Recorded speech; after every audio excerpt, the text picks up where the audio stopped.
Episode 2 के आखिर में हमने देखा था कि निस्का उस ब्रॉथल से बाहर आ गई थी और उसने अपनी बॉडी से ट्रांसमीटर भी निकाल लिया था। इसके बाद हम लॉरा और मिया को देखते हैं जो एक दूसरे से बहस कर रहे थे। यहाँ पर लॉरा मिया से कहती है, तुम बस मुझे सच सच बताओ कि तुमने पिक्सी के साथ क्या किया था। अब यहाँ पर सेफ्टी प्रोटोकॉल होने के चलते यहाँ पर मिया उसे बता देती है कि वो उस रात पिक्सी को लेकर बाहर गई थी एक लेक के पास। और ये सुनने के बाद ही लॉरा घबरा जाती है और सीधा कंपनी को कॉल लगाने लगती है कि ये रोबोट खराब हो चुकी है, हम इसे वापस करना चाहते हैं। हालांकि पिक्सी बिल्कुल भी नहीं चाहती मिया यहाँ से चली जाए। इसके बाद मिया जाने लगती है। मैटी लॉरा से कहती है, हमें एक बार डैड से बात करनी चाहिए, लेकिन लॉरा इसके लिए मना कर देती है क्योंकि उसे अच्छी से पता है दोनों ठरकी बाप बेटे इसके लिए साफ साफ मना कर देंगे। इसके बाद हम जॉन को देखते हैं जो अपनी आंखें खोलता है। उसे पता चल जाता है होब ने उसके दिमाग से डाटा रिट्रीव कर लिया है। हालांकि ये लोग पूरे डाटा को रिट्रीव नहीं कर पाए हैं, उन्हें सिर्फ मिया की एक तस्वीर ही मिला है। जॉन को पता है हॉब बहुत ही जल्द उसके दिमाग से सारा डाटा रिट्रीव कर लेगा। अब यहाँ पर हॉब जॉन से एक डील करने की कोशिश करता है कि अगर तुम मेरी सारी बातें मान लो तो शायद तुम्हें दर्द थोड़ा कम हो, लेकिन जॉन साफ साफ मना कर देता है कि वो कोऑपरेट नहीं करेगा। यहाँ हम जो और टोबी के देखते हैं जिन्हें पता चल जाता है लॉरा मिया को कंपनी में वापस करने जा रही है। और ये सुनने के बाद टोबी अपनी साइकिल को लेकर कंपनी की तरफ जाने लगता है। यहाँ हम लॉरा और मिया को देखते हैं। ये लोग ट्रैफिक में फंसे हुए हैं। एक वैन इन्हें ओवरटेक करने की कोशिश करती है, लेकिन आखिरी मोमेंट पे अचानक से मिया उस वैन के सामने आ जाती है। तभी टोबी भी यहाँ आ जाता है। यहाँ हम लियो और ड्रेक को देखते हैं, जहाँ पर लियो काफी ज्यादा ड्रिंक कर रहा है। असल में लियो भी हिम्मत हार चुका है। उसे लगता है मिया उसे कभी नहीं मिलने वाली है। हालांकि यहाँ पर ड्रेक उसे हौसला देने की कोशिश करता है। इसके बाद पीट और कैरन को दिखाया जाता है, जहाँ पर उस ब्रॉथल की ओनर उन्हें निस्का की तस्वीर दिखाती है और कहती है इसी ने इस आदमी को मारा है। हालांकि पीट और कैरन को बिल्कुल भी बिलीव नहीं होता कि कोई रोबोट भी ऐसा काम कर सकती है। इसके बाद एक मॉल में निस्का को देखते हैं, जहाँ पर वो चार्ज हो रही होती है। कोई भी इंसान रोबोट की आंखें देखकर उसे पहचान सकता है, इसलिए निस्का अपनी आंखों में लेंस पहन लेती है ताकि उसे कोई पहचान ना सके। जिसके बाद वह अपने आजादी का मजा लेना शुरू कर देती है, क्योंकि उसे देखकर अब सभी को यही लगेगा वो एक आम लड़की है। इसके बाद हम नील और उसके हिटलर रोबोट को देखते हैं, जहां पर नील काफी चालाकी से रोबोट को एक रूम के अंदर बंद कर देता है।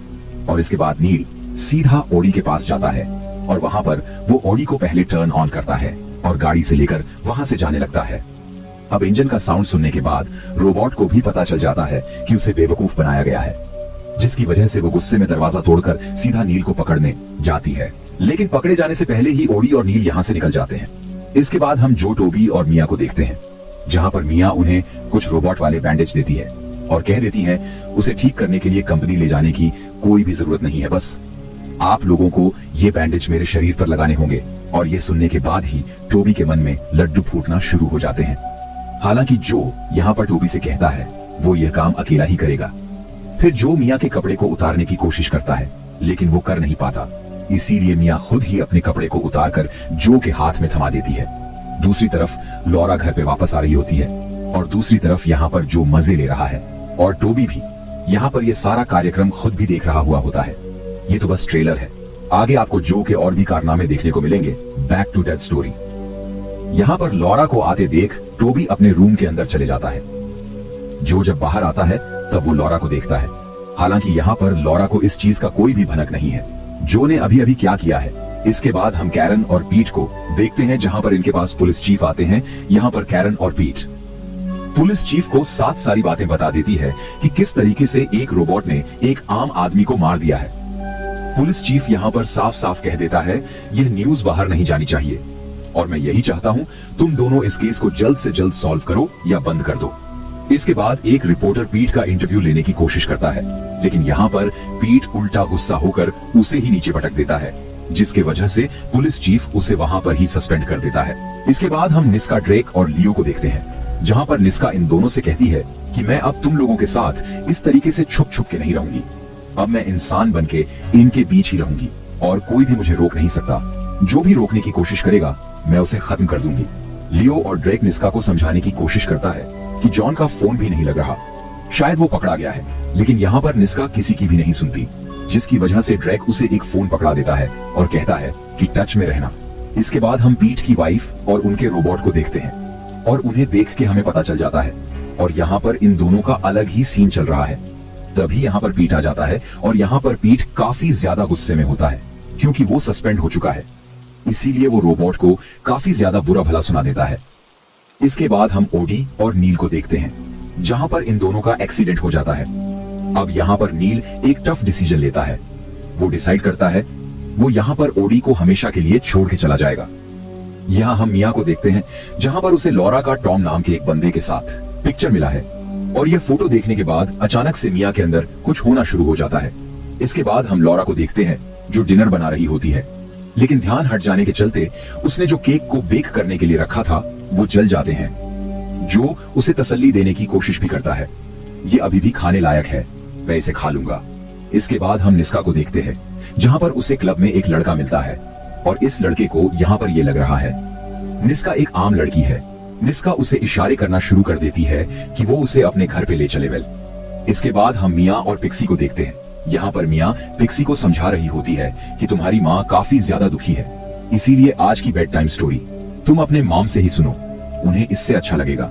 इसके बाद मिया लॉरा के पास जाकर ये कहती है कि पिक्सी आपको बुला रही है। इसके बाद हम निस्का और उस लड़के को देखते हैं जहां पर निस्का इस लड़के के घर पे आ चुकी है।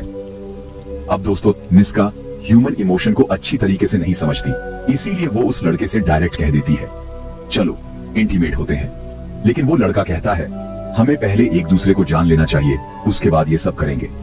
लेकिन फिर भी तुम्हें अगर ये करना ही है तो मैं प्रोटेक्शन लेके आता हूँ, तुम फ्रेश हो जाओ। अब जब निस्का बाथरूम में जाती है तब वो नोटिस करती है यहाँ एक हेयर बैंड है और इस हेयर बैंड के अंदर काफी सारे बाल हैं। अब ये हेयर देख के उसे ये लगता है कि ये लड़का उसे चीट कर रहा है। वो हर किसी लड़की को यहाँ पर लाके ऐसा ही काम करता है, इसीलिए वो किचन में जाकर एक नाइफ निकाल लेती है। अब पीछे से निस्का जब इस लड़के को मारने ही वाली होती है तब वो लड़का उससे कहने लगता है पिछले हफ्ते मेरी बेटी आई थी, इसलिए ये सारा सामान बिखरा हुआ है। हालांकि उसे पता नहीं है निस्का उसके पीछे चाकू लेके खड़ी हुई है। अब जब निस्का को पता चल जाता है ये लड़का एक अच्छा इंसान है, इसीलिए वो यहाँ से चुपचाप चली जाती है। इसके बाद हम मैटी को देखते हैं जहां पर अब मैटी मिया को हैक करना शुरू कर देती है। यहाँ मिया को दिखाया जाता है जहां पर लॉरा मिया से कहती है मुझे पता है तुम्हारे अंदर इमोशन है और अगर इमोशन है तो तुम्हें दर्द भी होता होगा। और ये चेक करने के लिए लॉरा पहले एक टूथपिक को लेकर मिया के हाथ पे घुसा देती है, लेकिन इससे मिया को कुछ फर्क नहीं पड़ता। इसीलिए खुद को साबित करने के लिए मिया एक टूथपिक को लेकर अपने आंखों में घुसा लेती है और यह देखकर लॉरा को तसल्ली मिल जाती है कि ये बस एक टीन का डब्बा ही है। इसके बाद फिर से मैटी को दिखाया जाता है। मैटी काफी ज्यादा परेशान है क्योंकि रात में मैटी को मिया के दिमाग से एक अननोन कोड मिला है। वो इस कोड को एक साइट पे डाल देती है। कोड डालने करने के तुरंत बाद ही यहाँ पर हम लोग देखते हैं लियो और ड्रेक को, जहां पर फाइनली यहाँ पर ड्रेक को वो कोड मिल जाता है और ये कोड देखकर वो हैरान हो जाता है क्योंकि ये कोड बिल्कुल मिया के कोड जैसा है और ये सोर्स कोड देखकर ड्रेक काफी ज्यादा एक्साइटेड हो जाता है। इसीलिए वो को भी ये बात बता देता है, जिसके बाद यहाँ मैटी भी लॉरा से कह देती है शायद अनीता के अंदर कुछ ना कुछ गड़बड़ है। इसके बाद हम ठरकी टोबी को देखते हैं जहां पर ये मिरर की मदद से मिया को देखने की कोशिश कर रहा था। असल में यहाँ पर टोबी और मैटी एक स्कूल पार्टी में जा रहे होते हैं। अब घर पे बच्चे ना होने की वजह से जो अपने वाइफ को घर पे रुकने के लिए रिक्वेस्ट करता है लॉरा, जो को ये कहकर टाल देती है कि उसे एक खास ऑफिस मीटिंग में जाना है। अब जो और मिया घर में अकेले हैं। अब यहाँ पर जो मिया से कहता है कि वो लॉरा के फोन को हैक करके उसका लोकेशन बता दे। यहाँ पार्टी वाला सीन दिखाया जाता है जहाँ पर मैटी यहाँ पर देख लेती है टोबी किस तरीके से मजे ले रहा है, लेकिन यहाँ पर टोबी अचानक से सख्त लोंदा बन जाता है और इस लड़की से कहता है मैं किसी और को पसंद करता हूँ और आप लोगों को पता ही है टोबी किसके बारे में कह रहा है। यहाँ मिया लॉरा का फोन हैक कर लेता है और ये देखकर जो को ये लगता है उसकी वाइफ उसे चीट कर रही है क्योंकि लॉरा का लोकेशन उसके ऑफिस में नहीं बल्कि जो के घर के पास में ही दिखा रहा है। फिर जो मिया के पास जाता है और यहाँ पर वह एडल्ट मोड को एक्टिवेट करने की सोच रहा है। अब इससे ज्यादा अच्छा मौका क्या हो सकता है। घर में बीवी बच्चे नहीं है, बस मिया है और वो है। अब यहाँ पर जो मिया से पूछता है क्या अगर मैं इसे एक्टिवेट करूं तो तुम क्या फील कर पाओगी। इसके जवाब पर मिया कहती है मैं फील नहीं कर सकती, लेकिन मैं सिमुलेट कर सकती हूँ। जो पूछता है डिफरेंस क्या है? अनीता कहती है तुम्हें कोई भी डिफरेंस पता नहीं चलेगा। अब जो मिया से पूछता है इसे एक्टिवेट कैसे करना है?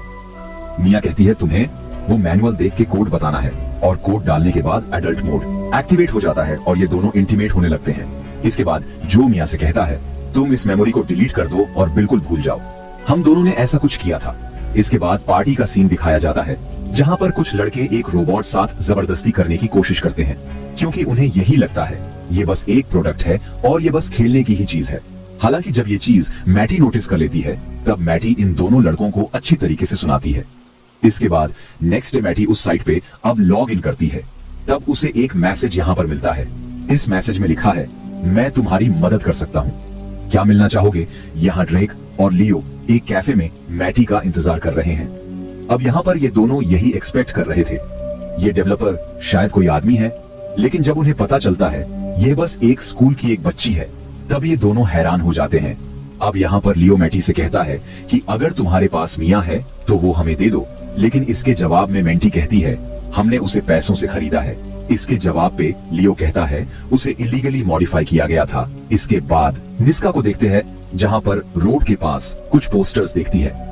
असल में ये पोस्टर एक प्रोटेस्ट ग्रुप का है जो रोबोट्स के अगेंस्ट है। ये एक ऐसा दौर है जहां काफी सारे लोग रोबोट्स की वजह से अपने जॉब को खो चुके हैं। ये पोस्टर देखकर निस्का के दिमाग में एक आइडिया आता है और वो यहाँ पर जाने का डिसीजन ले लेती है। निस्का उस जगह पर आ चुकी है।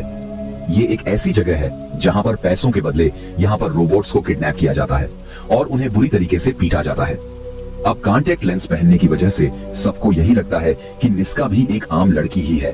अब स्टेज पे निस्का एक रोबोट को बुलाती है, लेकिन इसे मारने की जगह वो आम इंसानों को मारना शुरू कर देती है। उस प्रोटेस्ट ग्रुप में हॉब का भी एक आदमी था और उसने यहाँ पर हॉब को कॉल कर दिया था, जिसकी वजह से यहाँ पर निस्का को मारने के लिए उसके आदमी आ जाते हैं। अब यहाँ पर निस्का एक जगह पर ही फंस जाती है, जिसकी वजह से यहाँ पर वो लियो को कॉल करती है। लियो यहाँ पर साफ साफ यह कह देता है मैं तुम्हारी कोई भी मदद नहीं कर सकता। अभी जो चीज तुम्हारे साथ हो रही है इस चीज की पूरा जिम्मेदार तुम ही हो। और ये चीज सुनने के बाद निस्का गुस्से में फोन को कट कर देती है और इसके बाद एक हथियार उठा लेती है, एक ड्रिलर को, और सीधा जाकर इनके लीडर को अपनी ढाल बना लेती है, जिसकी वजह से बाकी लोगों को हथियार डालना पड़ता है। और यहाँ पर निस्का काफी आसानी से आजाद हो जाती है। लेकिन आजाद होने से पहले निस्का इस आदमी के हाथ के अंदर एक नेल को इंजेक्ट कर देती है, जिसकी वजह से यह आदमी दर्द से काफी जोर जोर से चिल्लाना शुरू कर देता है। फाइनली यहाँ पर हॉब भी आ जाता है, लेकिन यहाँ पर उसे कुछ भी नहीं मिलता। इसके बाद कैरन और पीट को दिखाया जाता है। और दोस्तों यहाँ पर हम लोग सीरीज की सबसे बड़ी शॉकिंग चीज को देखते हैं। यहाँ पर हम देखते हैं कैरन अपने कमरे के अंदर जाती है और एक चेयर के ऊपर बैठ जाती है और यहाँ पर अपने मुंह से एक बैग को वह निकालने लगती है। यानी कि दोस्तों इस चीज से हमें यह पता चल जाता है कैरन कोई इंसान नहीं है, वह भी एक रोबोट ही है। यानी कि दोस्तों कैरन को भी डेविड एस्टर ने ही डिजाइन किया था। और दोस्तों हमें सीरीज में अब तक सिर्फ 4 ही खास रोबोट को दिखाया जा रहा था, जिनके नाम है ड्रेक, जॉन, मिया और निस्का। और 5वां खास रोबोट का नाम है कैरन। यानी कि दोस्तों कैरन के असली आइडेंटिटी कैरन नहीं है, कुछ और है। इसकी आइडेंटिटी क्या है, ये कहां से आई है, एक्चुअली कैरन कौन है, ये तो आप लोगों को आने वाले एपिसोड में पता चल जाएगा। और यहाँ एपिसोड 4 एंड होता है। अगर आप आगे के एपिसोड देखना चाहते हैं तो कमेंट करके जरूर बताइए। वीडियो को आखिर तक देखने के लिए आपका बहुत बहुत धन्यवाद।